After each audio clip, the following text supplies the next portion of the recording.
episode of The Chef and the Dietitian. I'm Chef AJ. And I'm Juliana Hever, the plant-based dietitian.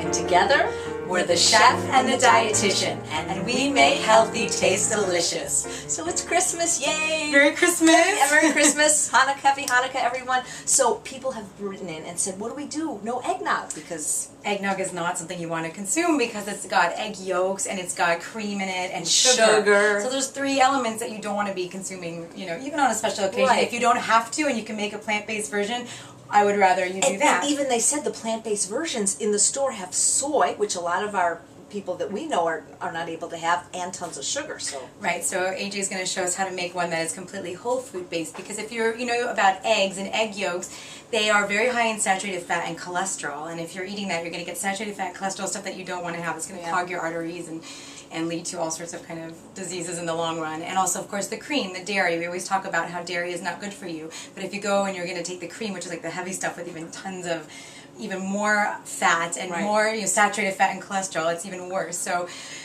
we're going to find out how to make it without all of those harmful ingredients. My aunt during World War II worked for the Red Cross, and she said eggnog was used for people that were really, really emaciated. So most Americans are not emaciated, so that's not something. No, we don't have to worry about gaining weight most of the time. And you know, I'll never forget when I heard Rory Friedman speak 2 years ago at the Healthy Lifestyle Expo. She said, eggs are a chicken, period, and I do not want to eat the period of anybody. No. So let's...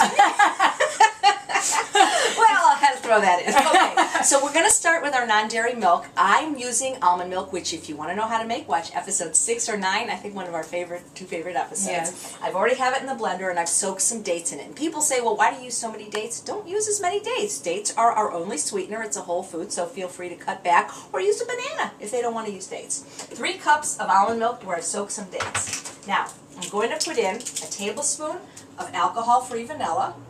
Now this is the secret ingredient. Smell that. Doesn't it smell like eggnog? Oh yeah, it really does. It is artificial, I know that, but so it's rum extract. And I'm just using... I've never even seen that. Yeah, I just got it at the regular grocery store. Really? And I'm only using a 1/4 teaspoon, so I know it's artificial, but it really is what makes it taste like eggnog. And then another 1/4 teaspoon of nutmeg. And if we had fresh, we could grate it. That would be even better. Now, I have a cup of cashews. Some people want to cut down on nuts. Put in a 1/2 cup. You don't have to, but this is going to be a again, this is a treat. I mean, it's okay if it's a little rich if you're eating this on a holiday. You know, we're saying if you're cutting out the sugar and the egg yolks and the cream, this is a good alternative because at least you're getting that delicious, rich flavor. Right. We don't suggest they pour it over their morning cereal. It's just, it is a treat. Like exactly.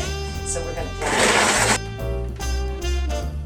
I want you to taste this to my partner in crime. What a beautiful glass. It says Noel on it. It smells like eggnog. Doesn't it smell like eggnog? And like, you don't need a lot. I've taken this to parties with regular people and they haven't known. Regular people. Well, to your health and to your health. Yes. Does it taste like eggnog? Wow, I know. I feel like I'm going to get drunk on this just because it's so sweet. And it smells and it tastes like it. Wow. It's good. It's realistic. And thank you to our friend Norma Woodruff who shared this recipe with us. You. We love when delicious. viewers share our recipes and sprinkle a little nutmeg on top. Thank you again so much for supporting us this year and watching another episode of The Chef and The Dietitian. And remember, if you want healthy in your kitchen, ask the Chef and the Dietitian. Merry Christmas, everyone. And to all a good night. Yes.